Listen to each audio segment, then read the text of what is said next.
Bienvenidos a la mesa redonda global que organizan la Global Foundation for Democracy and Development, GFDD, y su institución hermana en la República Dominicana, la Fundación Global Democracia y Desarrollo, FUNGLODE.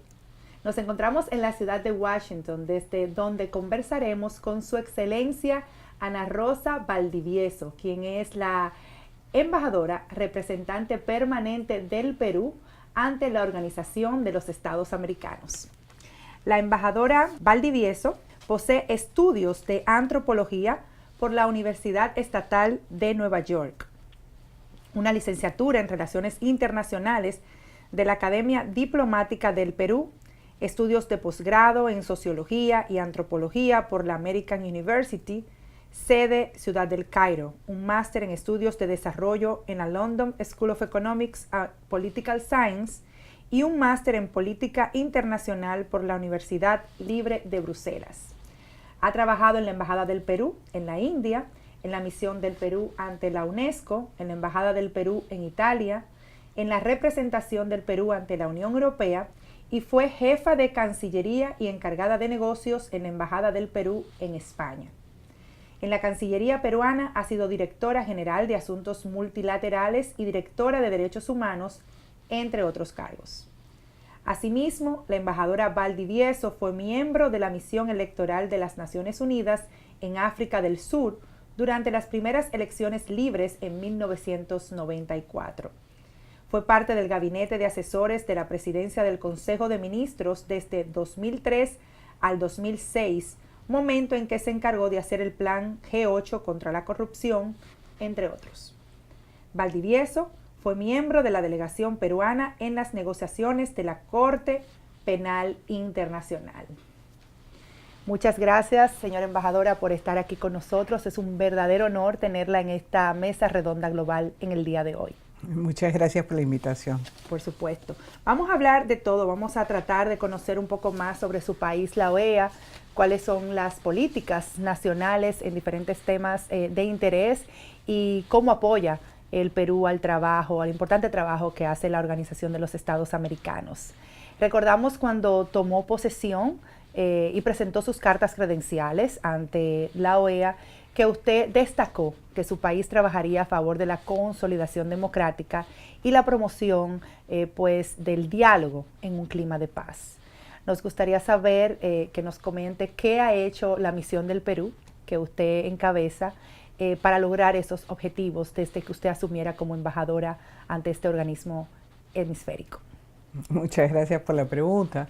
Efectivamente, como usted sabe, el Perú es un país comprometido con la democracia y con los derechos humanos. Este tema, los dos temas son fundamentales en las tareas que yo desarrollo en la OEA, ¿no? En temas de democracia, nosotros hemos estado siempre actuando en todas las resoluciones y reuniones con respecto al fortalecimiento de la democracia en general y también en algunos países en específico. Hemos estado atrás de iniciativas sobre resoluciones sobre la crisis democrática en Venezuela y también el Perú fue uno de los países que impulsó las reuniones de consulta sobre el tema de Venezuela que se produjeron en el 2017 y que no tomaron una decisión porque desafortunadamente no íbamos a tener los votos necesarios. Seguimos en el tema de la defensa de la democracia, que no es solamente el tema de Venezuela, aunque es el país que más nos preocupa, también ahora nos preocupa Nicaragua, nos preocupa la crisis que hay en materia de derechos humanos, la violencia, la represión, y somos parte del grupo de trabajo sobre Nicaragua que quiere buscar cómo lograr algunas soluciones al problema de Nicaragua y que este país quiera dialogar nuevamente, ¿no? Otro aspecto importante, creo, y que es algo en lo que la OEA ha hecho un trabajo muy destacado, son las misiones electorales. El Perú apoya las misiones electorales, el trabajo de la oficina de DECO. Creemos que tienen un papel muy importante en todas las elecciones de la región. Este año para ellos ha sido un año realmente lleno de elecciones. Acaban de terminar en las elecciones en Brasil. Y el próximo año será igual. También, ¿no? Sí. Y van a participar también va a haber una misión para ver el referéndum que va a haber en el Perú el próximo 9 de diciembre. pensamos que esto es algo muy importante que desarrolla la OEA. Hay otros temas también en la OEA, no es solamente democracia y derechos humanos, aunque son los pilares fundamentales para nosotros. Claro. Está en el tema de seguridad, en el que trabajamos sobre todo en dos temas, la CICAT, que es el tema de la lucha contra las drogas, y que el Perú participa activamente, y también en el Comité de contra el Terrorismo, ¿no? Hay temas interesantes sobre ciberterrorismo, ciberseguridad, etcétera, que también estamos muy interesados y que participamos en la medida de lo posible en todas las reuniones, porque son de trascendencia. Y en temas de desarrollo también apoyamos lo que se está desarrollando en la OEA, aunque claro, le damos más prioridad a los temas de democracia y de derechos humanos, ¿no? Un tema que no quiero dejar de mencionar porque es fundamental en la agenda peruana y para mí en lo personal es el tema de la mujer. Nosotros el Perú tiene ahora la presidencia de la Conferencia Interamericana de Mujeres. Tenemos que lograr la igualdad de la mujer en términos de oportunidades en la región. Se ha avanzado muchísimo, pero tenemos pendientes que son muy lamentables, como el tema de violencia contra la mujer. Sí. Justamente el Perú, junto con otros países, estamos copatrocinando la inclusión del tema de la lucha contra la violencia de la mujer en el último Consejo Permanente de la OEA, que va a ser en noviembre, para celebrar, es el 25 de enero, que creo, 25 de noviembre, que creo que cae sábado, domingo, entonces probablemente lo haremos el 28. Pero ese es un tema en que todos los países de la región están comprometidos, se está avanzando muy poco, es un cambio de culturas, es un cambio de pensamiento, es un cambio también de nivel socioeconómico de las personas. Así ¿no? es. Sí. Bueno, deseamos muchos éxitos a Perú, a su gestión.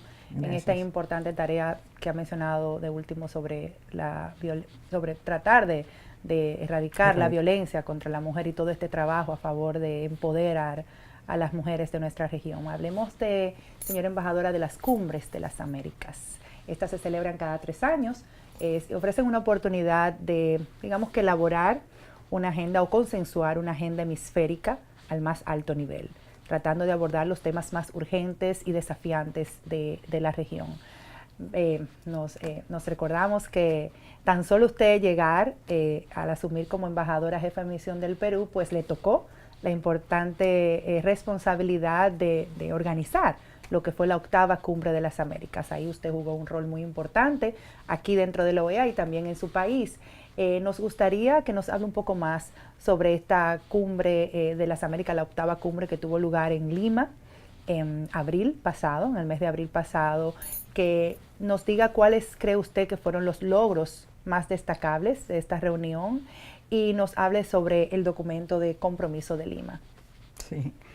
Sí, efectivamente, el Perú se había comprometido a hacer la 8ª cumbre y una vez llegando, mi país tenía que decidir qué tema iba a proponer para eso, y de manera muy acertada el gobierno propuso un tema que es sensible, pero que es de vital importancia para la mayor parte de nuestros países, que era la lucha contra la corrupción, pero unido al tema de gobernabilidad democrática. Pues la corrupción puede socavar todas las instituciones, puede crear desórdenes, caos en nuestros países y aparte no permite el desarrollo. Sí, con una vinculación interesante, la gobernabilidad democrática frente a la corrupción. Fue el tema, claro. ¿No?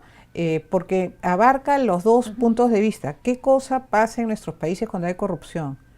No hay desarrollo, no hay instituciones fuertes, el poder político puede interferir en una serie de decisiones que no debería interferir, etcétera, ¿no? Entonces, era un tema de la agenda actual de muchísimos de nuestros países. Lamentablemente había habido un escándalo de corrupción muy grande también, que vinculaba a 14 países directamente, no a los países, pero a personas, ¿no?, de distintos gobiernos. Y se propuso ese tema que fue acogido por los países realmente de manera entusiasta. Fue un trabajo muy arduo. Se trabajó realmente la Cancillería peruana y nosotros desde acá, una serie de reuniones preparatorias.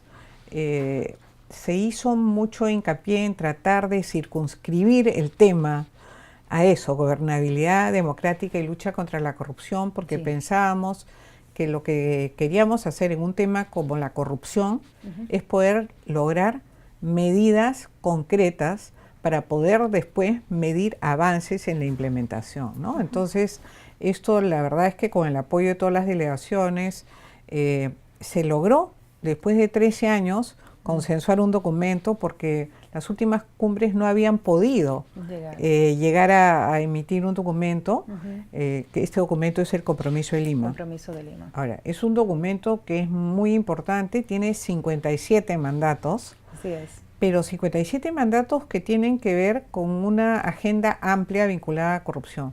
Tenemos desde el tema de gobernabilidad, pero también tenemos todos los temas de transparencia, como puede ser datos abiertos, política de transparencia, etc. Tenemos temas de cooperación judicial también, porque la cooperación entre fiscales y entre poderes judiciales ha sido fundamental para todos los avances en lucha anticorrupción. El tema de contrataciones estatales, ¿no? La lucha contra la corrupción ahí, contrataciones estatales y temas de infraestructura, que es donde los más grandes sobornos se han dado en algunas obras, ¿no? Entonces, hay una gama grande de temas con mandatos muy específicos que los países hemos aprobado. ¿Qué cosa es lo que estamos tratando de hacer para hacer el seguimiento? Porque nosotros, los países de la región, hemos adoptado un documento, un compromiso, el Compromiso de Lima, porque creemos que es un problema que socava todas nuestras instituciones y nuestras posibilidades de desarrollo y que tenemos que enfrentarlo de manera decidida y concreta. Entonces, es prioritario que se pueda implementar el mecanismo, ¿no? El Compromiso de Lima. Entonces, el Perú ha planteado, y ahora va a haber una reunión en Lima, un mecanismo de seguimiento. Importante. Es un mecanismo de seguimiento que le quiere dar por un lado, visibilidad al proceso, que todos los demás estados, yo como país, me he comprometido a decir en qué estoy avanzando en todos los mandatos, y esto es de conocimiento de todos los demás países, ¿no? Va a haber una página web también a este efecto, también van a haber reuniones, ¿no?, para medir los seguimientos, y se va a poder ver por algunos indicadores la evolución en la implementación de algunos mandatos. Entonces, es un documento que ya se repartió hace unos meses. Han habido unas opiniones ahora en una reunión que hubo en septiembre acá en Washington, pero la adopción del documento, que es el mecanismo de seguimiento del Compromiso de Lima, recién se va a dar el 28 de noviembre en una reunión del Grupo de Revisión de Cumbres que se va a celebrar en Lima. Sí, la verdad es que felicitamos al Perú por los logros alcanzados en esta octava cumbre, y fue una agradable sorpresa que todos los estados hayan podido finalmente adoptar un documento tan importante y tan valioso como el documento de Lima, así que la felicitamos por su trabajo en esta cumbre. Ha sido un trabajo conjunto de muchos países y el trabajo un trabajo muy destacado de la Cancillería peruana, ¿no? Así es, así es. Bueno, y Perú ha jugado un papel muy importante en el marco de la OEA. Y podríamos destacar como uno de sus mayores logros, pues la adopción en el 2001 de lo que se conoce como la Carta Democrática Interamericana. Quisiéramos que comparta con nuestra audiencia qué es la Carta Democrática Interamericana, cómo o en cuáles casos funciona y cuáles serían las implicaciones de poner en marcha esta carta. La Carta Democrática, ¿qué cosa es? Realmente recoge el pensamiento de los estados que participan en la OEA, de la importancia de la democracia en nuestra región y cómo se puede hacer para preservar algo que es valioso para el desarrollo de nuestros pueblos, para el bienestar de los pueblos. En ese momento, en la negociación, lo que se hizo es definir qué cosa es democracia, cuáles son los elementos esenciales de la democracia y cuáles eran las responsabilidades de los estados y los mecanismos a los que podían recurrir en caso de que hubieran peligros para la democracia en alguno de nuestros países. O de alterar el orden. Democrático. Entonces, lo que tienen es definiciones de qué cosa es la democracia. Entonces, podemos deducir que cuando no se presentan esos elementos, hay algo que ya no está yendo muy bien en el estado democrático de ese país. Y también se refiere a las alteraciones del orden democrático, para lo cual prevé medidas diplomáticas en el sentido que se puede convocar una sesión de consejo, tener una sesión de evaluación de la situación y mandar una misión diplomática, pero claro, tiene un artículo también 20, en caso de que se haya intentado reiniciar un diálogo con el gobierno para que regrese a la normalización democrática, los estados de la OEA pueden suspender a este país de la organización. Para ello se tiene que contar con 24 votos y no es lo que se hace. Es muy difícil, pero tampoco la suspensión es algo a lo que se aspira.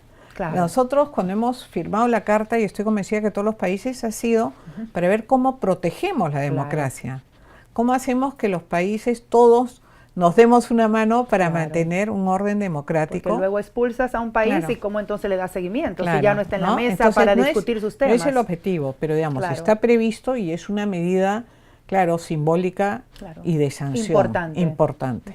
¿No? Hay algunas personas que piensan que la Carta Democrática no incluyó, por lo menos expresamente, el caso del fraude electoral. Entonces, estas personas dicen que en los casos que pase un fraude electoral en algún país, no hay una forma de recurrir, o sea, no hay un mecanismo que se pueda accionar. ¿Qué piensa usted al respecto?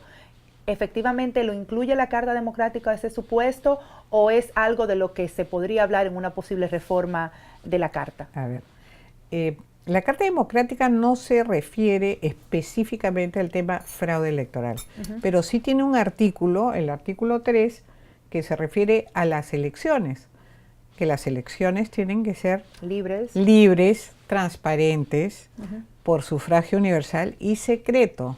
Entonces, si hay una violación de alguna de estas características, claro, se podría hablar de fraude, ¿no? Entonces, creo que en ese sentido no necesitaría una modificación. Okay. Sí. Hablemos sobre el Sistema Interamericano de Promoción y Protección de los Derechos Humanos. ¿Cuál es la perspectiva peruana sobre el Sistema Interamericano y cuál es la visión que tiene el Perú sobre el sistema de financiación? A ver, mi país es un país comprometido con el Sistema Interamericano de Derechos Humanos. Pensamos que es uno de los logros de la organización. Claro, somos parte de la Convención Americana, ¿no? Y también somos un usuario importante del sistema, ¿no? Tenemos casos en la Comisión y tenemos casos en la Corte, pero que también esto demuestra el compromiso que tenemos con el sistema, ¿no? Creemos que el sistema se ha ido fortaleciendo, que los cambios que han habido con la nueva Secretaría Ejecutiva de la Comisión han dado una serie de aportes positivos. Ellos tienen ahora un plan estratégico y nosotros podemos ver hacia dónde está yendo la Comisión y creemos que es un buen signo para el estado de la CIDH. Y la Corte es muy respetada, ¿no?, por todos nuestros países y sus fallos tienen valor constitucional. Ahora, el financiamiento es uno de los problemas que usted sabe que tienen casi todas las instancias en la OEA, pero para nosotros era básico que la Comisión pudiera llevar a cabo sus funciones. Entonces, ya en la Asamblea de Cancún, no del año pasado, sino del anteaño, del 2017, varios países nos pusimos de acuerdo para presentar una resolución para poder duplicar el presupuesto, ¿no? Con México, Argentina, Chile, Costa Rica, Panamá y Perú. Sí, entonces se ha conseguido eso y eso le ha permitido a la Comisión organizar sus trabajos y a la Corte también tener más sesiones, tienen más opiniones consultivas también, pueden llevar a cabo... Ser más productivos. Porque tienen una tarea muy grande por delante y de muchísimo valor. Bueno, el pasado 24 de diciembre del 2017, el expresidente peruano Pedro Pablo Kuczynski sorprendió al mundo otorgando un indulto por razones humanitarias al también expresidente Fujimori, de 79 años en ese entonces. Las razones fueron que la Junta Médica Oficial había determinado que el expresidente Fujimori padecía de una enfermedad que era incurable y que era, como se dice, progresiva. Entonces, y que las condiciones carcelarias pues ponían en riesgo su salud y empeoraban sus condiciones de salud. Este indulto fue cuestionado por irregularidades, por instituciones pro derechos humanos en su país, incluso por la Oficina del Alto Comisionado de los Derechos Humanos de Naciones Unidas. Cuando el caso llegó aquí, bueno, a Chile, a la Corte Interamericana de Derechos Humanos, pues allí se devuelve el caso a Perú, a la justicia nacional, y se ordena la revisión del caso y se ordena la revisión de la supervisión de los casos de Barrios Alto y de Cantuta, o sea, cómo se estaban cumpliendo esas sentencias. ¿Qué ha hecho el Perú al respecto? Efectivamente, la Corte en junio sí, emitió una sentencia sobre el caso que era un caso efectivamente, como usted lo ha dicho, de cumplimiento de sentencias, ¿no? Entonces, lo que habían aducido las víctimas es que esto interferiría sobre el cumplimiento de las sentencias. Y lo remitió a la justicia peruana. Entonces, ¿qué cosa ha hecho la justicia peruana? El caso, hubo una solicitud de control de convencionalidad. Entonces, el caso lo ha visto ya un juzgado de investigación preliminar de la Corte Suprema, y ellos han declarado que los actos no tienen valor jurídico, o sea, el indulto sería nulo. Esto ha pasado hace ya como un mes más o menos, y ahora el abogado del expresidente ha apelado el caso y ha pasado a otra instancia, ¿no?, que va a tener que ver esta apelación. O sea, está en manos de la justicia peruana de acuerdo a lo que estipuló la Corte Interamericana, ¿no? Embajadora, la crisis de Siria es la crisis humanitaria de emergencia más importante a la que se enfrenta el mundo, pero hay también una crisis humanitaria importante en la región. Siria no es el único caso, aunque los datos del Alto Comisionado de las Naciones Unidas para los Refugiados apuntan a que hay 10 millones de personas en condición de desplazados sirios, pero hay otras tantas de otras nacionalidades que su país está viviendo. Usted, que se desempeñó como presidenta de la Comisión Especial para Refugiados en Perú, ¿podría explicarnos cuándo se le llama a una persona refugiados, cuándo no? O sea, cuándo una persona llega a ostentar esa categoría de refugiados, y cuál ha sido el rol de Perú frente a los refugiados y en qué condiciones una persona puede llegar bajo esa condición a su país. Sí, efectivamente la crisis de Siria es la crisis mundial en materia humanitaria, pero lamentablemente ahora tenemos en la región una crisis humanitaria de proporciones enormes. Hay 3 millones de venezolanos desplazados. Es un desplazamiento forzado, y esto no ha sido provocado por una guerra, ha sido provocado por un gobierno, ¿no? Nosotros hemos recibido hasta ahora 550.000 venezolanos. Sí. Algunos de ellos son refugiados, otros no, y tienen un permiso de trabajo temporal, ¿no? Es decir, pueden permanecer en el Perú, pueden conseguir trabajo como si fueran un ciudadano peruano. Es verdad que frente a la crisis que azota a toda la región y estos venezolanos, va a ser necesario llegar a soluciones regionales, también de cooperación entre los países, también de financiamiento supletorio, porque no es posible, no es fácil incorporar, ¿no?, cantidades tan grandes de gente a tu cotidiano como país, a los programas, etcétera. ¿Por qué digo que no todos son refugiados? Porque hay, sobre todo la Convención de Refugiados, define qué cosa es un refugiado. Un refugiado busca protección por un tema normalmente político, ¿no? En cambio, hay una serie de situaciones que necesitan protección, que no están vinculadas al tema de violencia política o de amenaza política. Y hay lo que se consideran también migrantes mixtos, que son situaciones a veces de violencia, pero que también situaciones económicas. Entonces, el Perú tiene una ley de refugiados basada en las convenciones sobre el refugio, ¿no?, pero también tiene políticas de protección, ¿no? Y ese es el caso para la mayor parte de venezolanos que han entrado en el país. Nosotros, aparte de eso, tenemos 165.000 refugiados. Un grueso importante es venezolano, pero tenemos de un sinnúmero de refugiados. Lo que no tenemos es muchos sirios como refugiados en el Perú. Como refugiados en el Perú. Y yo creo que eso también tiene una explicación, en el sentido que en el Perú hay muy pocos ciudadanos de origen sirio. Y en América Latina han ido más a los países donde hay comunidades sirias importantes, claro, que los han podido auspiciar y acoger. Nosotros no tenemos comunidades sirias, ¿no? Entonces, sí, se dio una serie de facilidades en su momento para que pudieran hacer el trámite de refugio lo más rápido posible. Pero estuve revisando las estadísticas y solamente hay 7. Pero tenemos, como le digo, un gran número de venezolanos refugiados, pero también de otras nacionalidades, colombianos, cubanos, etcétera, ¿no?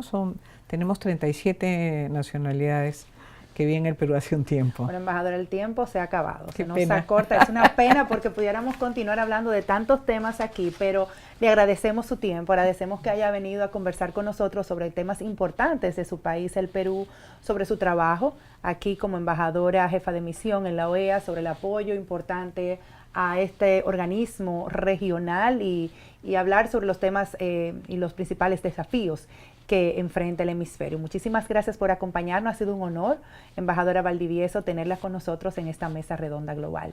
Muchísimas gracias por la invitación. Por supuesto. Y a ustedes, muchísimas gracias por acompañarnos.